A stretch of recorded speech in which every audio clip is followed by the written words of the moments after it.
today. This is a 3/4 portrait, but her head is tilted.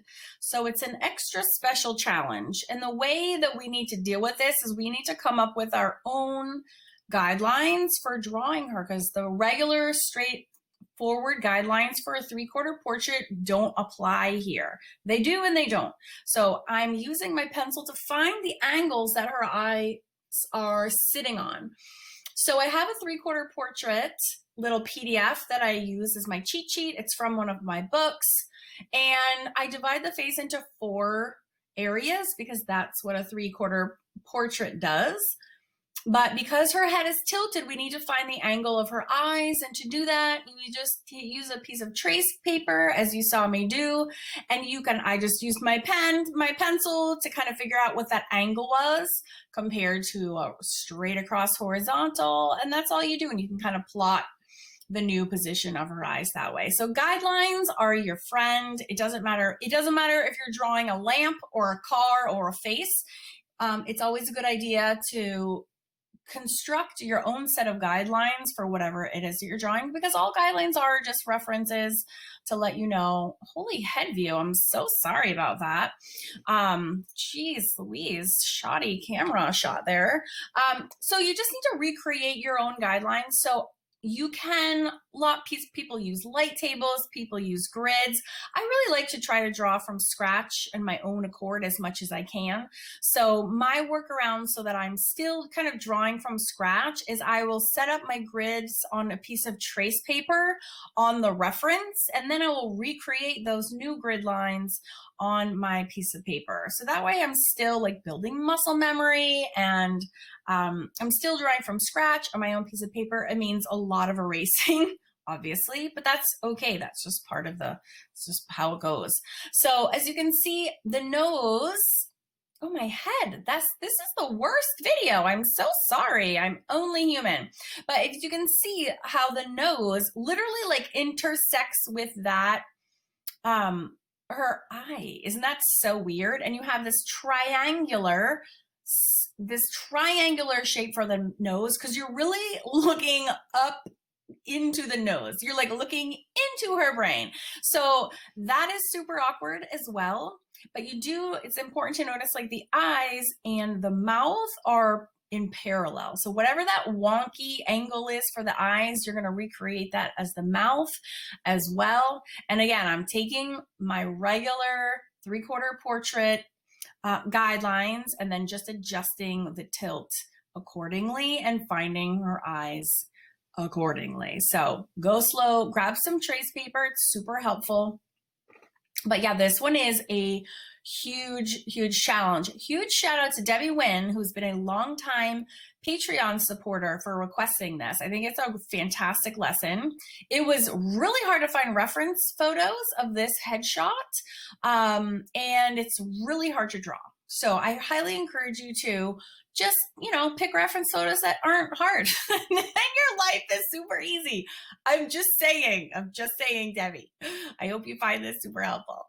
But yeah, you got to the angles are first and foremost, and it takes a long time. And it's very awkward because you're drawing the nose and the mouth and the eyes in ways that you've never drawn them before. So this is all really new. And so it's more difficult, but that's okay. So we need to break it down first. We have those guidelines, we have the angles, and then we're just going to put in the regular, like generic placeholders for the eyes, nose, and mouths, like we always do. We have a bunch of squished ovals. The generic placeholder for that nose was that like rounded triangle. And then we have the lips, which were rounded ovals. And then you take your time and you go through and do what I'm doing right now, which is like, I just call it like we're shoring up all the features. So you kind of zoom in, figuratively, and look at the eyes, nose, and mouth, and really try to focus in and say, what is happening on this nose? What are you seeing for the nostril? What is black? What is the shape of the nostrils? And you like have to dissect these new shapes as best as you can.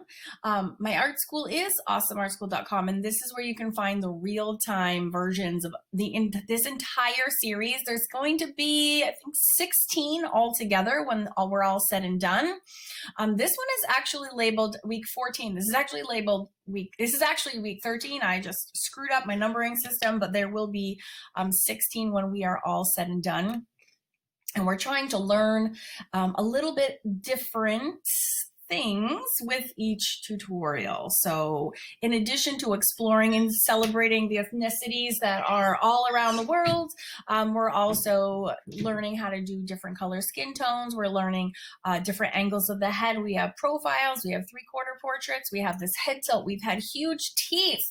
Coming up, next week, we're doing a Burmese woman with a ton of facial wrinkles and adornments. The week after that, we're doing a baby with a very funny expression. So I'm trying to, with each project, bring in something completely brand new and challenging that we've not discussed before. So these are incredibly challenging projects, so do not beat yourself up if you're not like hitting them out of the park after the first one. These are challenging for me too, and with each one, I can identify what the things that I've done wrong, but I am growing as I'm teaching all of these. I'm growing by leaps and bounds, all this practice with shading and markers. And I just really encourage you to participate by putting pencil to paper and just participating along with us. Do what you can do. But if you do want to get really serious and really jump in, I would highly suggest heading over to Awesome Art School. You can get all the real-time lessons in two places. One is just by outright joining the course. Another way is to join my FunFab drawing club, and actually I'm opening up for enrollment very soon. So if you're on my email list, that's like a huge hint, you are notified. So you can hop over to awesomeartschool.com and hop on the waiting list, and then you can have access to this plus like a million other humongously filled out courses, and it's way cheaper. It's like $27 a month. So just FYI. So after we shore up all of the facial features, okay, one by one, again, we're studying, we're fine tuning, I'm erasing like a billion times, we're getting relationships set up. Then things start falling into place and it gets much, much easier, and you can kind of start to relax a little bit. Now her chin is problematic again because it's a series of, it becomes almost like a nose where you don't have that hard line. Although having a hard line under the chin helps with perspective, and it helps it look properly. And I do think at the very, very end, when it's all said and done, the weakest part of my drawing rendition of her is that chin. I don't think I do a good enough job in shading it for that perspective to look absolutely correct. So now that I've said it, you can totally recognize it, but that's fine. I mean, I am always a learner as well. I'm not an expert. And every single project that I ever do is something I'm learning more about myself, and learning more about my supplies, and learning about just better ways to do things. So as I am your teacher, but I am not perfect, and I don't pretend to be. So everything is now drawn. It is really important if you are working with Copics or any kind of alcohol marker to understand that the graphite likes to move around. It's almost water soluble. So when you add the juice from the alcohol marker, it can really, really be disastrous and you get a lot of blending and pulling. So just make sure you erase your lines actually before you get started, so that you can decrease the chance of all that bleeding. So again, she looks cool. This is a really, really difficult pose, I'm not gonna lie. And so we're just gonna slowly start introducing the different shades of the face. So I usually just start super slowly. I start doing the whole face with a very, very light colored, like the whole thing solid. I don't leave any of the paper white. And then I introduce color number 2, which is typically a shade darker. And then my objective here is that, keeping really close tabs on my reference photo, is just identify where the shaded regions are and just applying the second layer to only those regions. So if there's areas that are highlighted, like here, you can see right away, it's like her chin, along her cheekbone, and that one side of her face, those I will leave exposed the first layer. When you have your second layer done, you can start on layer number 3. Now these are really yellow based markers, so I will do a lot of kind of color correcting at the end. I just made this gigantic 12-page alcohol marker comparison guide, and I was trying to be super good about going along with my choosing colors along the same color family, which is cool. But the downside is that then your faces end up looking all yellow or all peach or all brown. And I actually prefer, oh, there's Zoe. I actually prefer using a mix of different colors so that you don't get your faces looking all yellow or all peach or what have you. So I took a break from the yellow, and now I'm introducing this brick beige, which is a much more neutral color. And that helps to knock out that yellow tone. So I really, like I said, I prefer using a whole mix.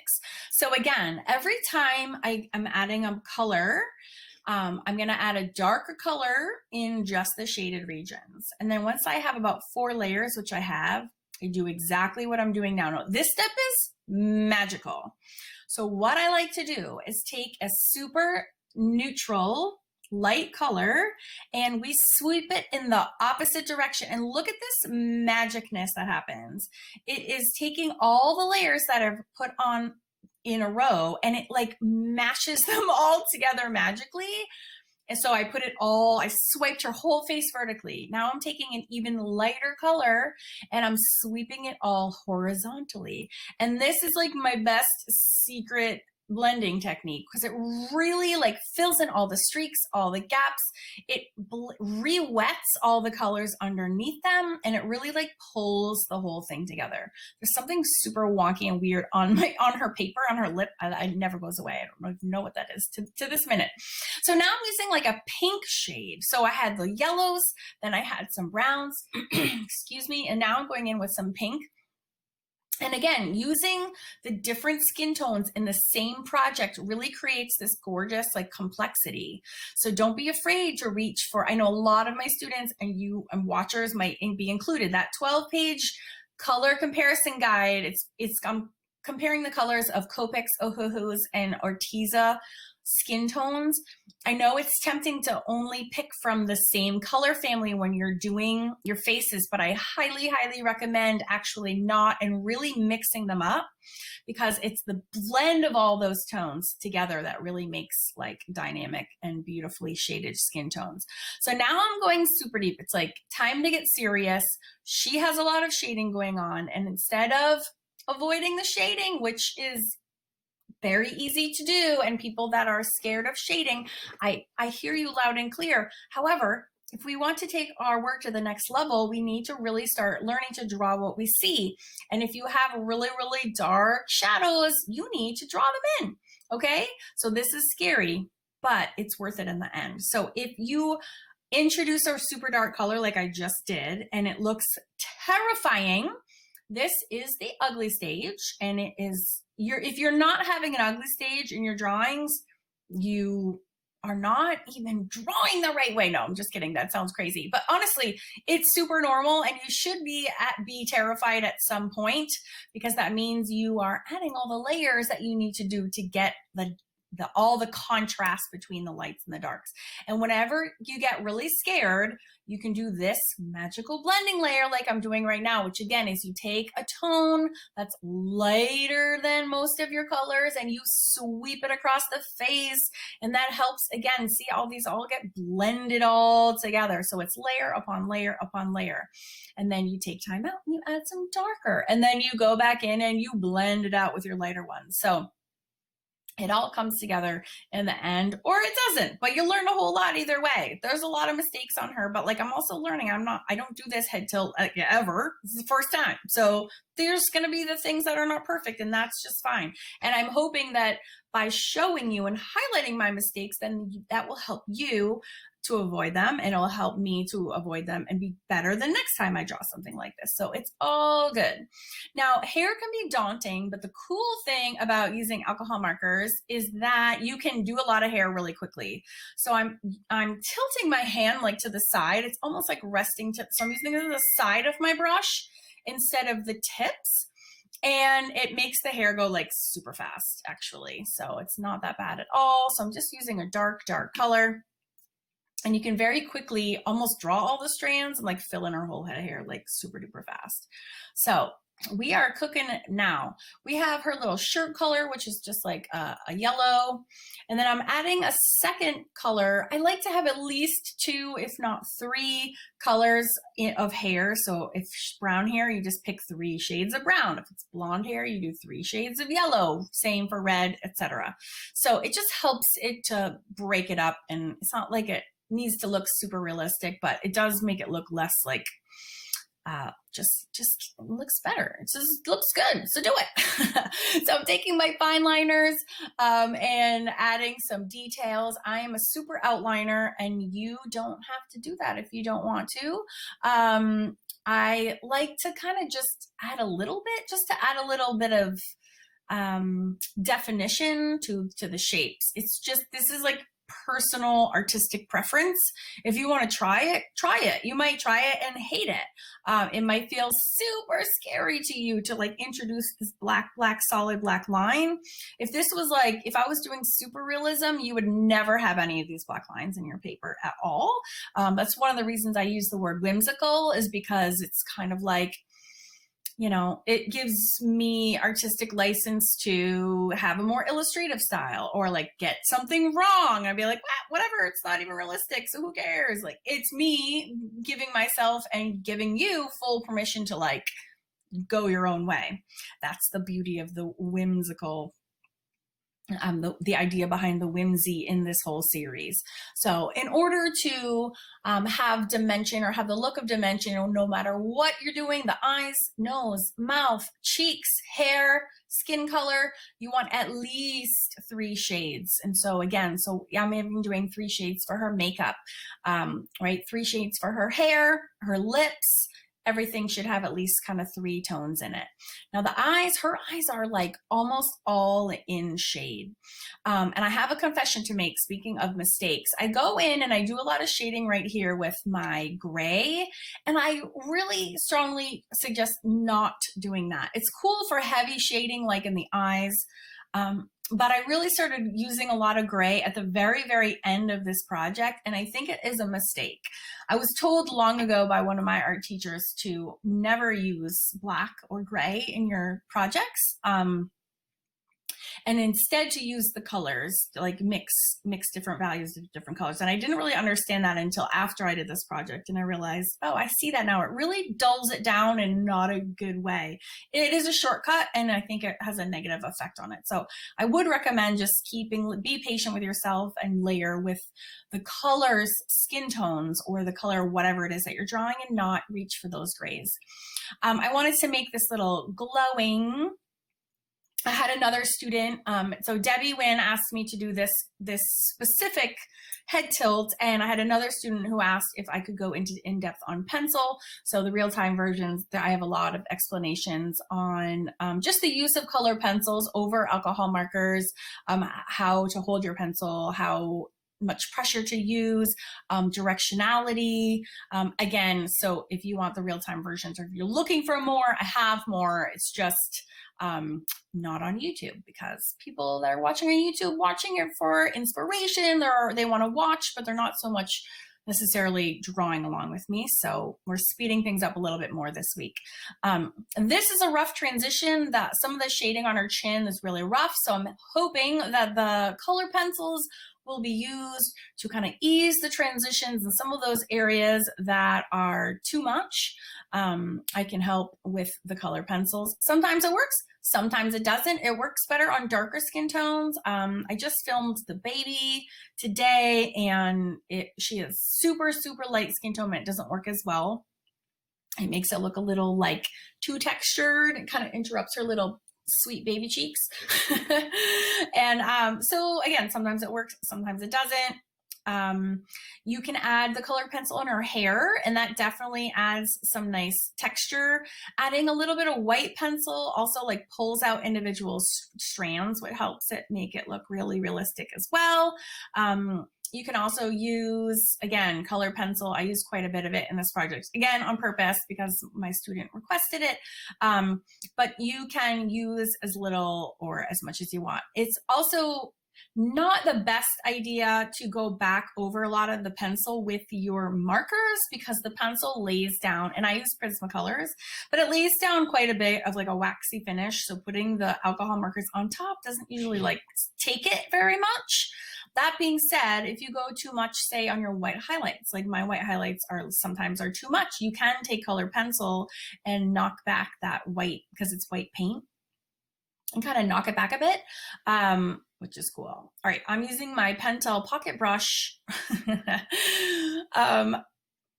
pen right there because I'm a little bit obsessed, and I introduce it in some way to all these projects because I like cannot not use it. So that's what I use to make her cat eye makeup. And this is where I go in with the Gracie right there. That's way too much. And I used my color pencil to kind of like knock it back a little bit. At least that's what I was trying to do. So I went in the next day and I added a little bit more of the shading. And again, alcohol markers go on really dark, and then they actually, if you wait for them to dissipate, they will lighten up quite a bit. So it looks a little bit crazy right now. It does lighten in the end. I think I did overwork her a little bit, but again, I sweep gray again on her neck, and it was a mistake. So stay away from the grays, keep it to the skin tones, learn from my mistakes, but don't be afraid to draw along, pick up the pencil, try your hand at it, pause the video. You can, find the reference at the beginning, take a screenshot. If you don't want to come over to Awesome Art School and grab the proper lessons or our earring, or do the real lessons that way, you can get a lot from YouTube, so feel free. So I'm using this little template. I'm using a white gel pen to do her earring, and then I do think we pulled it off at the end, just barely. But I will see you here next week for the next one. Have an awesome week, guys.